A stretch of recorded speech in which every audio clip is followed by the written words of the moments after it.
전능하사 천지를 만드신 하나님 아버지를 내가 믿사오며 그 외아들 우리 주 예수 그리스도를 믿사오니 이는 성령으로 잉태하사 동정녀 마리아에게 나시고 본디오 빌라도에게 고난을 받으사 십자가에 못 박혀 죽으시고 장사한 지 사흘 만에 죽은 자 가운데서 다시 살아나시며 하늘에 오르사 전능하신 하나님 우편에 앉아 계시다가 저리로서 산 자와 죽은 자를 심판하러 오시리라. 성령을 믿사오며 거룩한 공예와 성도가 서로 교통하는 것과 죄를 사하여 주시는 것과 몸이 다시 사는 것과 영원히 사는 것을 믿사옵나이다. 아멘.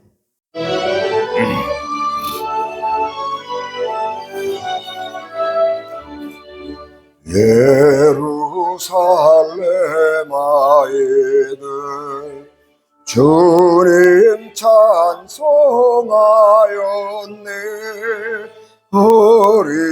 우리들도 주님께 호산나를 부르자. 아이들 찬송 부르자. 아이들아 찬송 부르자.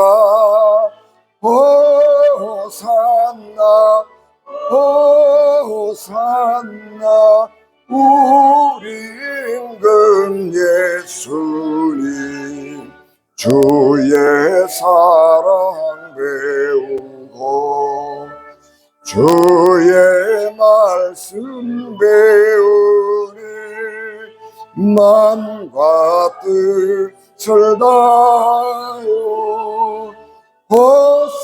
호산나를 부르자. 아이들아 찬송 부르자. 아이들아 찬송 부르자. 호산나 호산나 우리 임금 예수님 주를 믿는 친구들 모두 기쁜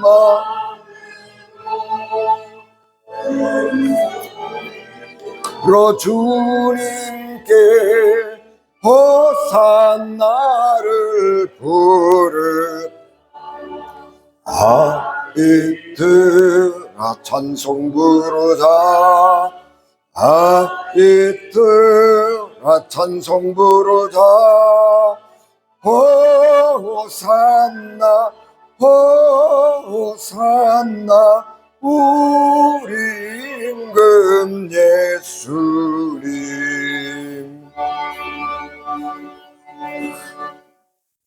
그들이 조반 먹은 후에 예수께서 시몬 베드로에게 이르시되 요한의 아들 시몬아 내가 이 사람들보다 나를 더 사랑하느냐 하시니 가로되 주님 그러하나이다. 내가 주님을 사랑하는 줄 주님께서 아시나이다. 이르시되 내 어린 양을 먹이라 하시고 또 두 번째 이르시되 요한의 아들 시몬아 네가 나를 사랑하느냐 하시니 이르되 주님 그러하나이다. 내가 주님을 사랑하는 줄 주님께서 아시나이다. 이르시되 내 양을 치라 하시고 세 번째 이르시되 요한의 아들 시몬아 네가 나를 사랑하느냐 하시니 주께서 세 번째 내가 나를 사랑하느냐 하심으로 베드로가 근심하여 이르되 주님 모든 것을 아시오매 내가 주님을 사랑하는 줄을 주님께서 아시나이다. 예수께서 이르시되 내 양을 먹이라. 내가 진실로 진실로 내게 이르노니 내가 젊어서는 스스로 띠띠고 원하는 곳으로 다녔거니와 늙어서는 내 팔을 벌리리니 남이 내게 띠띠우고 원하지 아니하는 곳으로 데려가리라. 아멘. 기도하겠습니다. 내가 충만하신 아버지 하나님 주의 말씀 앞에 모인 저희를 위해 은총을 더하여 주시고 성령께서 말씀하실 때에 들을 귀를 열고 듣게 하옵시고 이 강단에서 생수가 강같이 하나님의 은혜가 풍성하게 넘치게 하옵소서. 우리 주님 예수 그리스도 이름으로 기도하옵나이다. 아멘. 이 가정의 아름다움 그리고 소중함을 말할 때 우리가 흔히 즐겨 부르는 노래가 즐거운 곳에서는 날 오라 하여도 내 쉴 곳은 오직 작은 집 내 집뿐이네. 이렇게 번역이 된 존 페인의 홈 스위트 홈이라고 하는 노래입니다. 이 페인이 이 노래를 쓸 때에 페인은 프랑스에서 노숙자 생활을 했습니다. 그는 결혼을 한 번도 해본 적이 없어서 그 가정의 따뜻함을 느껴보지 못한 사람입니다. 그런데 그가 가정을 떠나서 외롭고 처절한 가운데 있으면서 가정의 소중함을 뼈저리게 느낀 것이죠. 그래서 이 가정에서의 행복한 삶을 꿈꾸면서 즐거운 곳에서는 난로라 하여도 내 쉴 곳은 작은 집이다. 궁전이 아무리 좋고 아름다운 거 보여도 내가 쉴 곳은 작은 오두막집 같은 내 집이다. 그런 노래를 쓴 것이죠. 우리가 이 가정이 행복의 근원이라고 하는 것은 맞습니다. 그러나 가정이 우리 현실로 돌아오면 그렇게 달콤한 것은 아니라고 하는 것입니다. 그래서 현대인의 가정에서는 무수한 비극들이 일어나고 있는 거죠. 여러분, 우리가 꿈을 깨야 되는 게 그 신화라고 그래, 신화. 우리 잘못된 관념이 있어요. 부부 일심동체. 그런 거예요. 우리가 전통적으로 부부는 일심동체라고 맨날 들어왔는데 부부는 일심동체가 아니에요. 가장 좋은 친구이고 같은 공간을 공유하면서 삶을 나누는 사람이지만 타인이라고. 우리가 그거 인정해야 돼. 그러니까 부부가 일심동체니까 부부는 다 생각을 같이 해야 된다? 그게 아니에요. 그게 우리가 그렇게 조상들이 우리에게 그렇게 가르쳐 왔어요. 근데 아니요. 현실은 달라요. 타인이에요. 나의 가장 좋은 인생의 동반자이지만 엄연하게 타인이라고. 생각도 다르고 모든 게 달라요. 그래서 부부가 맞기를 바란다? 그거는 환상이에요. 달라요. 우리가 현실을 인정해야 하는 것입니다. 왜냐 그러면 가정은 굉장히 어려운 거죠. 우리가 사회에 나가서 이게 사회생활을 할 때는요, 나를 좀 잘 보여야 되거든요. 다른 사람들이 나를 아름답게 평가를 해줘야 되거든요. 그래야 내게 유익한 게 많아요. 그래서 예절도 갖추고 또 다른 사람들에게 나를 잘 보이기 위해서 자기의 감정도 이 모든 걸 감추고 잘 보이려고 아름답게 꾸미는 거예요. 그래서 다른 사람들이 나를 잘 봐주길 바라는 것이죠. 그런데 가정은 그런 게 없어요. 그래서 원초적인 자기 감정을 드러내는 거예요. 사회에 나가서는 가면을 쓰고 살지만 가정 안에 딱 들어오면 가면을 싹 벗어버리는 거예요. 그러니까 가정 바깥에서의 사람하고 가정 안에서의 사람은 딴 사람이야. 그러니까 가정 안에서는 자기의 감정을 솔직하게 다 드러내고 자기의 본 모습을 알몸으로 보여주는 거예요. 바깥에 나가서 살아갈 때는 사람은 막 꾸미고 화려하게 화장하고 그렇게 가면으로 살아가는. 그러니까 사람이 같은 게 아니에요. 가정 바깥에서의 사람하고 가정 안에서의 사람은 다른 사람이에요. 우리가 그걸 인정을 해야 되는 거예요.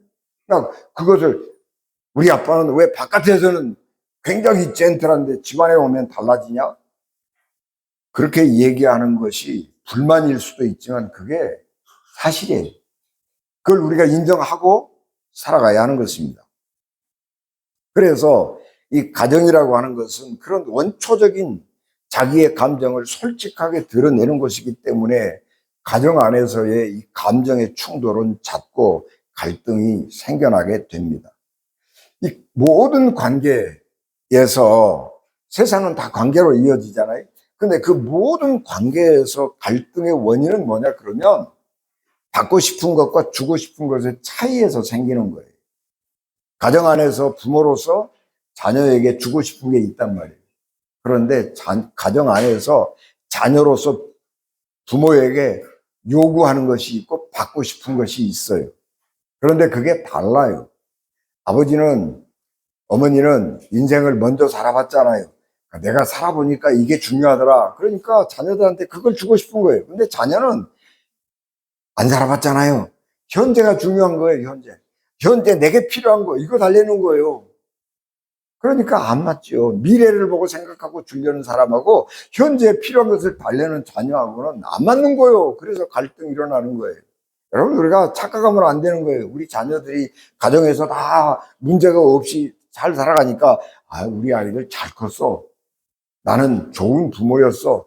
그렇게 생각하기 쉽지만 어떤 기회에 여러분 자녀들하고 얘기를 한번 해보시라고요.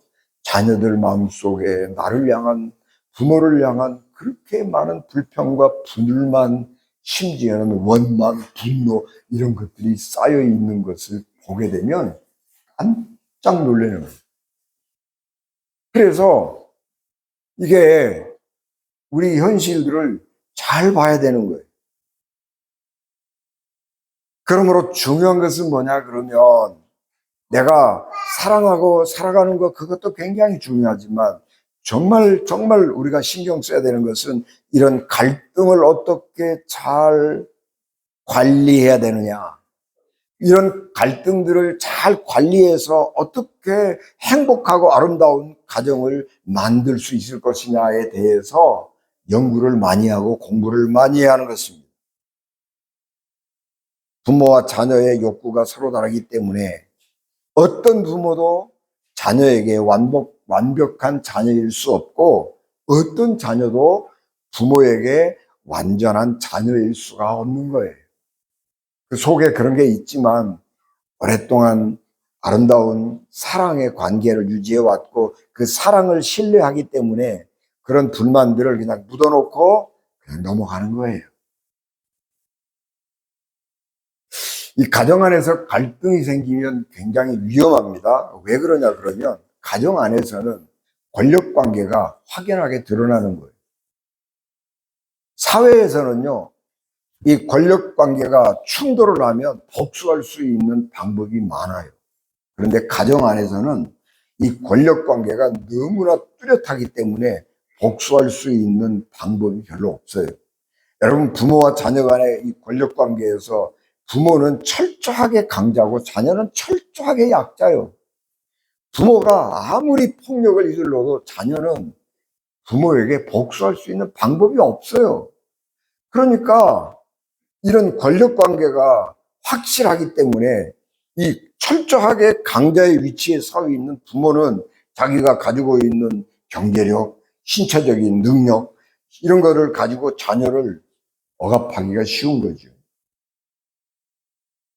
부부간에도 마찬가지. 요즘에는 그런 것들이 많이 좀 사라지기는 했지만 그러다 불구하고 우리 사회는 가부장적인 그런 영향들이 문화들이 조금 있어서 부부관계에서도요 권력 서열이 존재하는 거예요.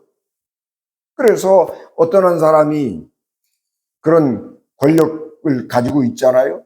옛날에는 뭐 지금이야 조금 그래도 부부가 맞벌이를 하니까 그런 게 조금 달라졌지만 옛날에 여성이라고 하는 것은 경제적으로 신체적으로 남자 무당하잖아요. 그러니까 철저하게 여자는 순종적일 수밖에 없었고 여자의 목소리는 가정 안에서 잦아들 수밖에 없는 거예요. 그래서 가정이 평화롭게 유지되는 것 같았는데 그것은 일방적인 누군가의 희생 위에서 만들어진 거짓된 평화예요. 여러분 할머니 할아버지들 가서 얘기 한번 들어보세요. 우리 영감이 젊었을 때 그렇게 나한테 못된 짓을 했다고 이빨을 부득부득 가는 할머니들 많지요. 그런 거요.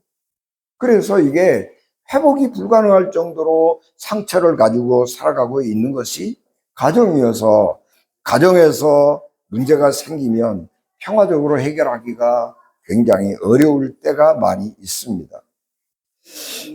그런데 우리는 이 시대가 변해가고 있다고 하는 것을 주시를 해야 되는 겁니다. 옛날에 우리는 속담에 호랑이는 죽어서 가죽을 남기고 사람은 죽어서 이름을 남긴다. 그런 속담이 있어요. 그 말은 과거에는 맞는 말이에요. 과거에 세상이 단조로웠던 때에는 사람이 목표가 뭐예요? 국가 관리가 되는 거예요. 그래서 평생도록 공부를 해서 과거 시험 보는 거예요. 과거 시험, 여러분 과거 합격한, 과거 장원급제한 사람들이 몇 살이나 돼서 장원급제 했겠어요? 천재들은요, 20살 안쪽에도 장원급제 했어요. 율곡이기 같은 사람들, 20살 때 하는 거예요. 그런데 보통 사람들은요, 30대 중반에 과거 합격해서 나가는 거예요, 관리로. 30년 동안 집안에 들어앉아서 공자왈, 맹자왈만 읽고 연구하고 그러다가 과거 못하면 어떻게 되는 거예요? 낭인되는 거예요. 옛날에는 그렇게 살았어요. 그래서 입신양명, 자기 이름을 내는 것, 그것이 성공이었고, 그래서 거기에다가 인생을 거는 거예요. 그런데 지금은 세상이 사람도 많아졌고, 그래서 사회가 복잡해졌고, 그래서 할 일도 많아졌고, 자기 이름을 내는 분야가 엄청나게 많아졌어요. 그래서 이제는 사람들이 이름을 내는 것이 중요해진 것이 아니에요. 성공하는 것이 중요한 게 아니에요. 돈을 많이 벌고 높은 자리에 올라가는 것이 중요한 것이 아니고, 우리는 자기가 하고 싶은 일을 하고 살아가는 시대이고 자기가 원하는 일을 하고 살아가는 시대이기 때문에 성공하는 것이 중요한 것이 아니고 아름다운 이야기를 만드는 게 중요한 거예요. 그래서 속담이 바뀌었어요. 사람은 죽어서 이름을 남긴다가 아니고 사람은 죽어서 이야기를 남긴다. 사람은 죽어서 이야기를 남겨요. 추한 이야기, 아름다운 이야기 둘 중에 하나 남겨요. 추한 이야기를 남기는 사람은 오래 못 가요. 관계가 단절돼 버리고 마는 거예요. 그러나 아름다운 이야기를 남기는 사람은 달라요. 이야기의 힘은 너무너무 강한 거예요. 이야기의 힘은 굉장히 강해서 우리에게, 우리의 삶에 엄청난 영향력을 미치는 것입니다. 사람들은 행복하기 위해서 건강이 최고다. 그래서 자기 건강을 열심히 돌보는 사람도 있어요. 사람은 행복하기 위해서 돈이 많아야 된다. 그래서 돈을 열심히 버는 사람들이 있어요. 그런데 건강도 어느 땐가는 사라질 때가 와요. 아무리 건강을 위해서 운동 열심히 해보세요. 때가 되면 다 그거 건강 사라지는 거예요. 아무리 내가 돈을 많이 가지고 있어요. 그래서 내가 병들어서 1인실 특실에 누워가지고 편안하게 병원에서 치료를 받는다고 할지라도 어느 땐가 그 돈이 해줄 수 없는 일들이 다가오는 거예요. 그럴 때 뭐가 남아요? 이야기가 남는 거예요. 이야기. 누워있는 사람이, 건강을 잃어버린 사람이, 돈이 없는 사람이라고 할지라도 아름다운 이야기가 우리의 기억 속에 남아 있으면 그 이야기의 힘 때문에 돈이 없어도 건강이 없어도 그 사람 주변에 가는 거예요.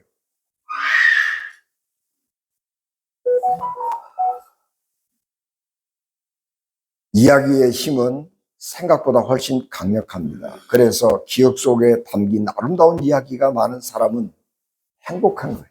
그래서 우리가 살아가면서 힘쓰고 애써야 될 게 뭐냐 그러면 아름다운 이야기를 많이 남겨야 돼.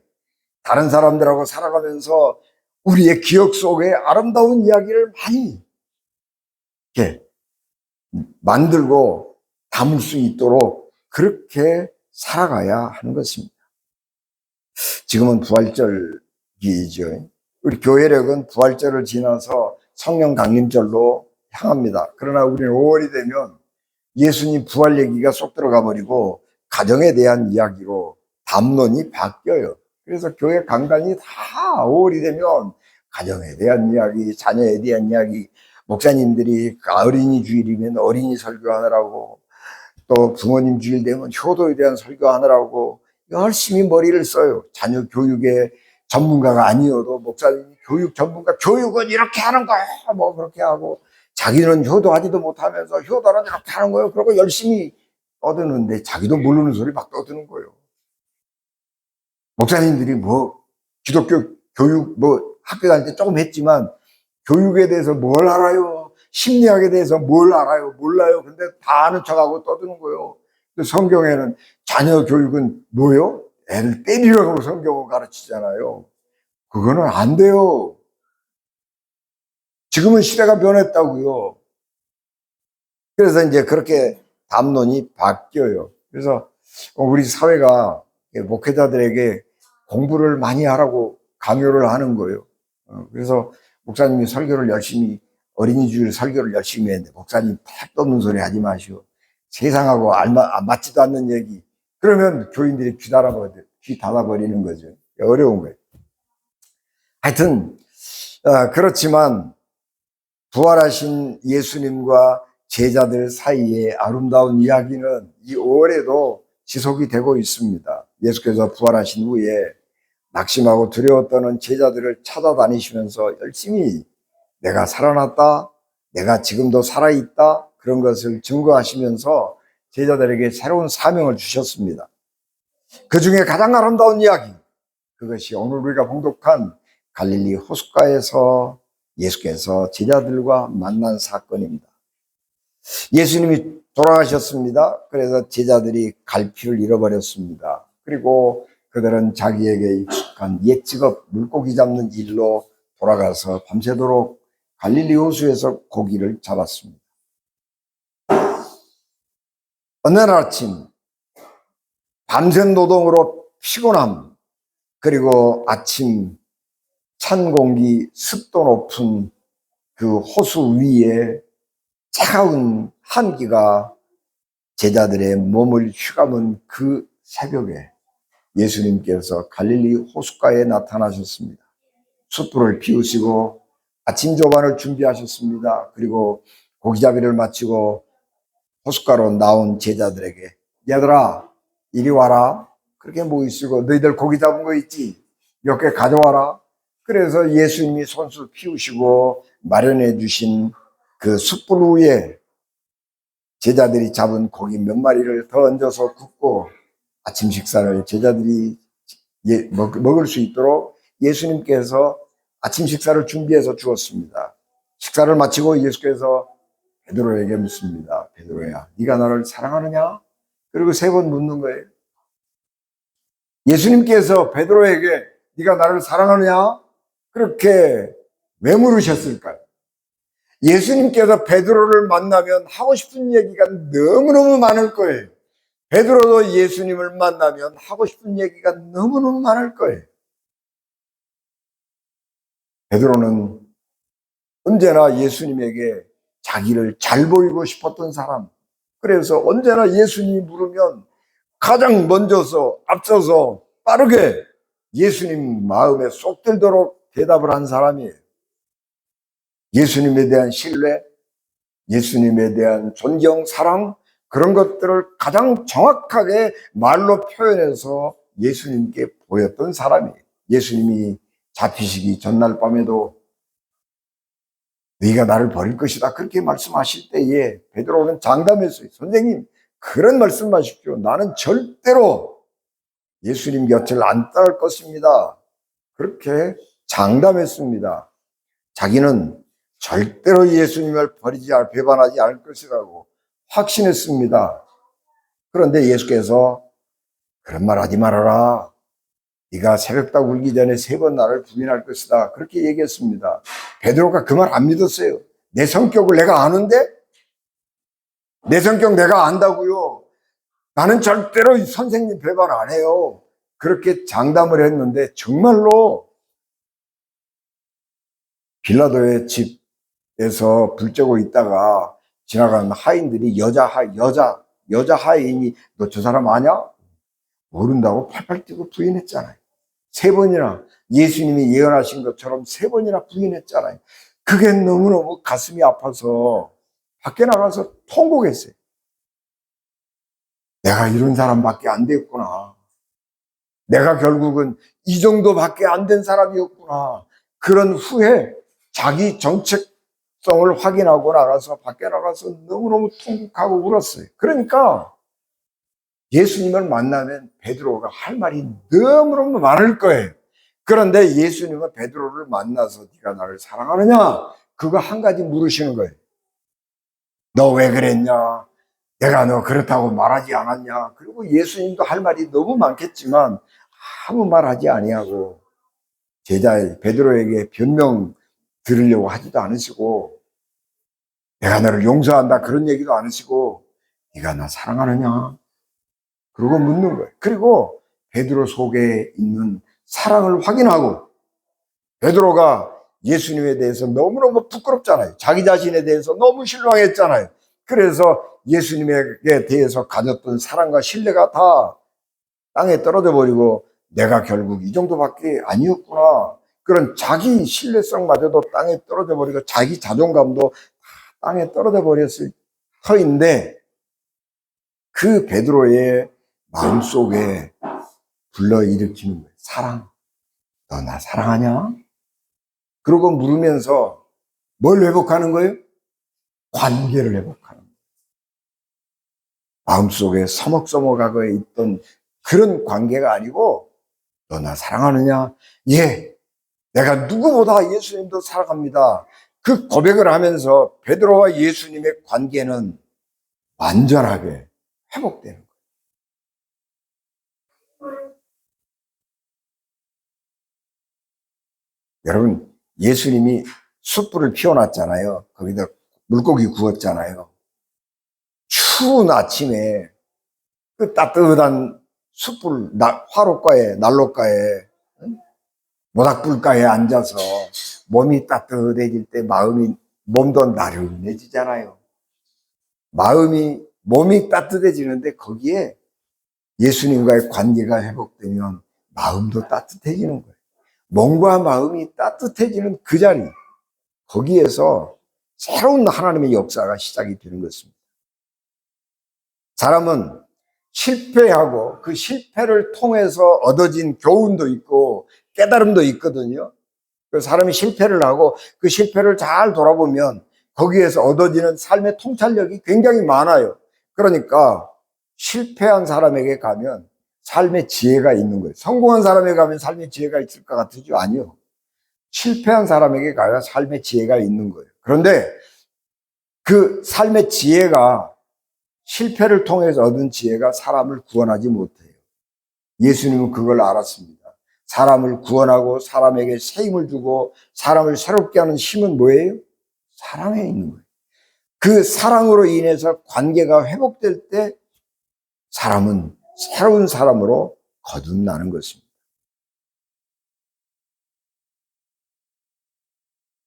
그래서 예수님은 베드로의 마음속에 있는 사랑을 다시 불러일으킴으로 해서 하나님의 사람으로 베드로를 바꾸시는 거죠. 사람인 살아가면서 사랑이라고 하는 게 참 좋기는 한데 사랑도 때로는 실패하고 넘어지는 거예요.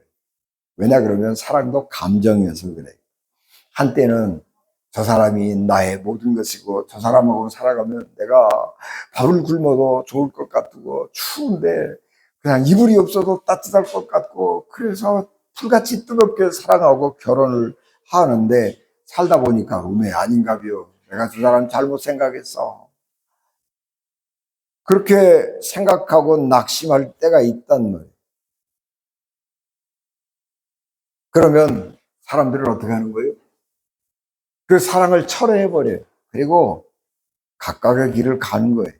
그러나 여러분, 그거는 사랑이 아닌 거예요. 진정한 사랑이라고 하는 것은 감정이기는 하지만 사랑의 실천은 감정으로 되는 것이 아니라 의지의 선택으로 되는 겁니다. 내가 저 사람을 사랑했어요? 그건 감정이에요. 내 마음이 자꾸 그쪽으로 끌려가요? 그거는 감정이에요. 그런데 그 사랑을 표현하고 그 사랑을 붙잡는 것은 내 의지예요. 내가 선택하는 거예요. 어떤 사람이 내 마음에 들어왔어요. 그래서 내가 그 사람과 인생을 평생을 함께 살기로 결심을 했어요. 그런데 가다가 그런 후회가 오기도 하고 그런 사랑이 식어져서 냉랭해질 때가 되는데 그때에는 그 위기를 어떻게 극복하느냐 그러면 책임과 의무로 극복하는 겁니다.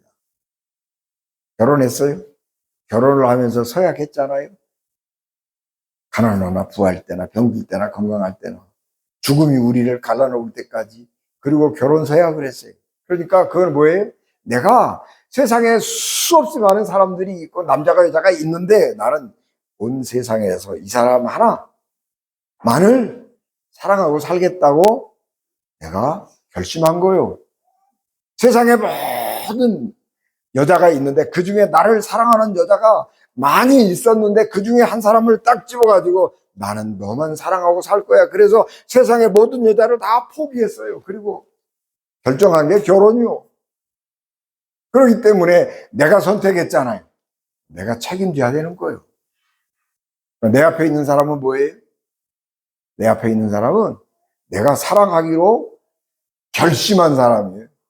그렇기 때문에 내가 사랑해야 될 의무와 책임이 있는 사람이에요. 그래서 사랑이 식을 때는 책임과 의무로 그 공백을 넘어가야 돼요. 우리가 사랑이라고 살다 보면 굴곡이 있는데 사랑과 의무가 교차하는 거예요. 사랑이 막 샘솟듯 할 때는 그 의무가 없어도 내가 사랑으로 넘어가는 거예요. 그런데 어떤 때는 사랑이 메말라요. 사랑이 말라버려요. 그러면 뭐가 올라가는 거예요? 책임과 의무가 올라가서 그거를 이렇게 지속해 가는 거예요. 그래서 사랑과 책임, 의무가 이렇게 교대하면서 우리의 삶을 유지하고 그리고 그런 차이들을 극복해 가면서 갈등들을 극복해 가면서 평생을 이렇게 같이 살아가는 겁니다.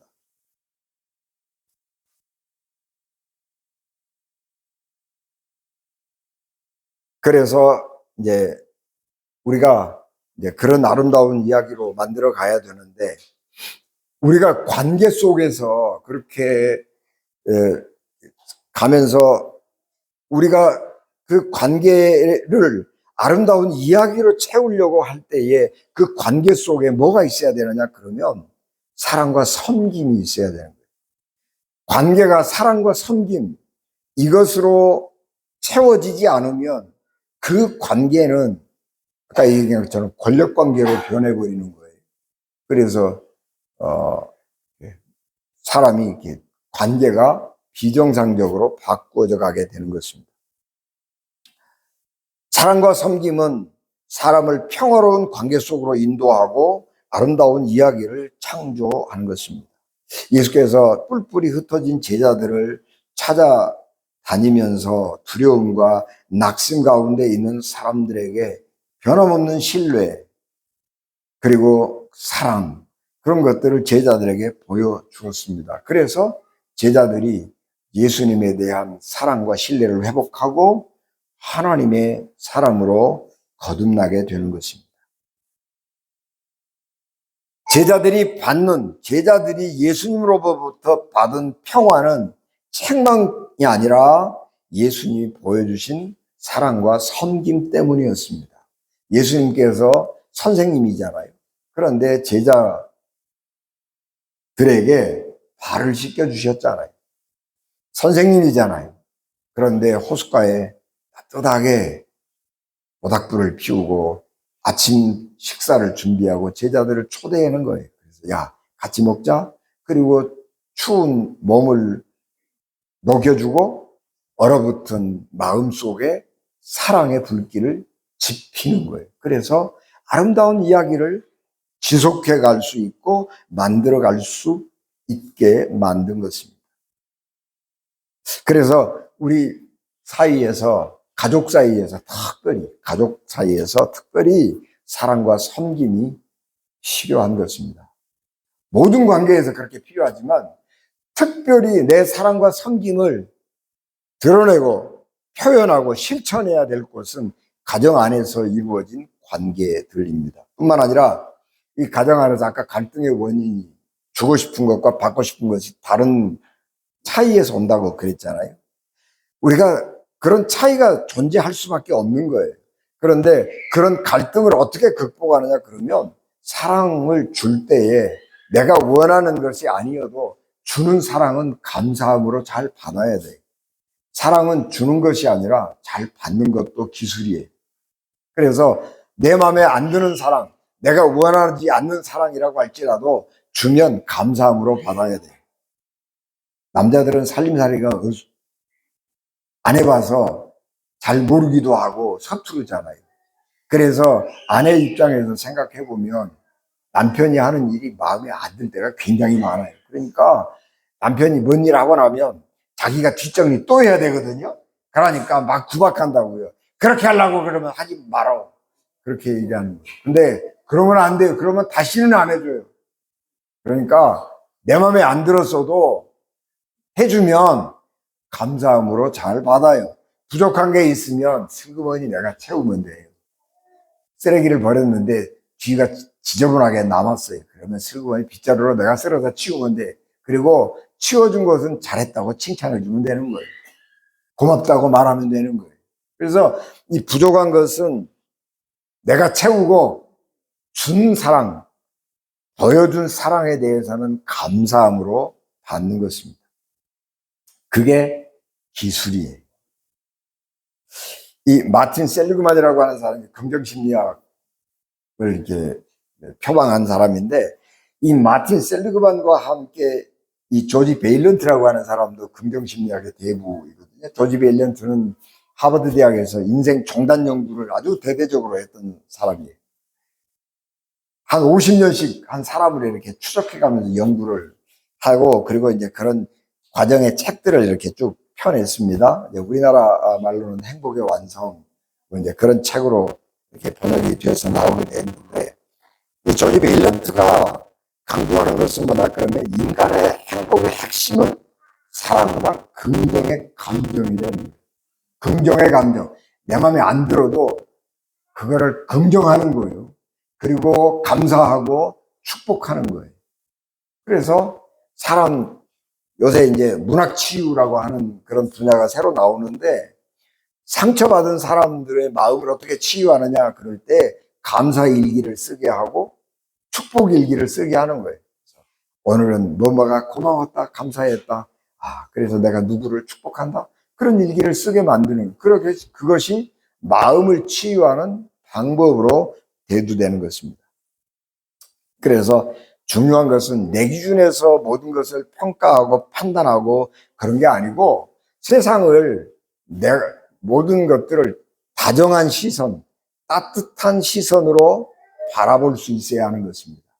내 옆에 있는 사람이 내가 아니잖아요. 나도 마음에 안 듭니다. 내 옆에 있는 사람이 내 마음에 안 들을 때가 있어요. 그러나 우리는 항상 다정한 시선, 따뜻한 시선으로 그를 바라보고 그를 긍정하고 이렇게 내 삶의 범위 안으로 끌어들이고 더불어서 살아가는 그런 삶의 열린 마음, 그런 것들이 우리에게 필요한 것입니다. 가정과 행복을 깊이 생각하는 5월에 예수님께서 제자들을 사랑하셨던 그 사랑을 기억하고, 또 제자들의 마음속에 있었던 사랑을 우리가 그 예수님이 불러일으켰잖아요. 그래서 제자들에게 하나님의 사람이 되게 했던 것처럼 우리가 모든 것에 감사하고 내 마음속에 남아있는 사랑, 내 가족들이 나에게 표현해 준 그 사랑, 그런 것들을 기억하고 감사로 가슴을 채우고 가정을 복되게 만드는 하나님의 사람 되시기를 주 예수 그리스도 이름으로 축복합니다. 기도하겠습니다. 은혜가 충만하신 아버지 하나님, 저희들에게 주의 크신 은혜와 능력을 충만하게 하시고 우리가 마음속에 생각하는 바 큰 사랑, 깊은 사랑 다시 회복할 수 있도록 은혜 주시기 원합니다. 그래서 온 세상에 가정이 행복하고 복되고 온 세상의 관계가 아름답고, 특별히 부모와 자녀, 부부 사이에서 정말 가슴 뭉클하고 뜨거운 사랑의 이야기들을 많이 만들어내는 하나님의 거룩한 믿음의 가정 되게 하옵소서. 우리 주님 예수 그리스도 이름으로 기도하옵나이다. 아멘.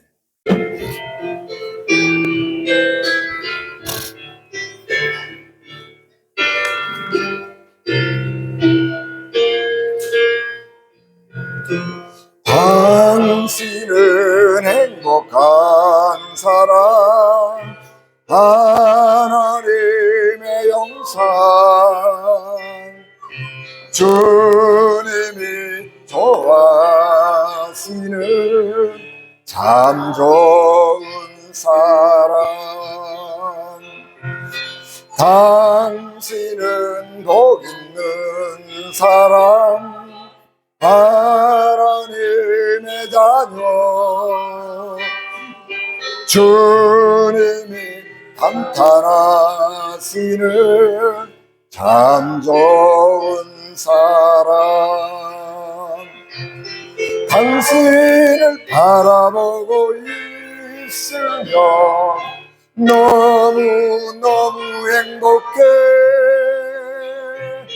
당신의 손을 잡고 있으며 너무너무 행복해. 당신은 행복한 사람, 하나님의 선물. 주님이 좋아하시는 참 좋은 사람.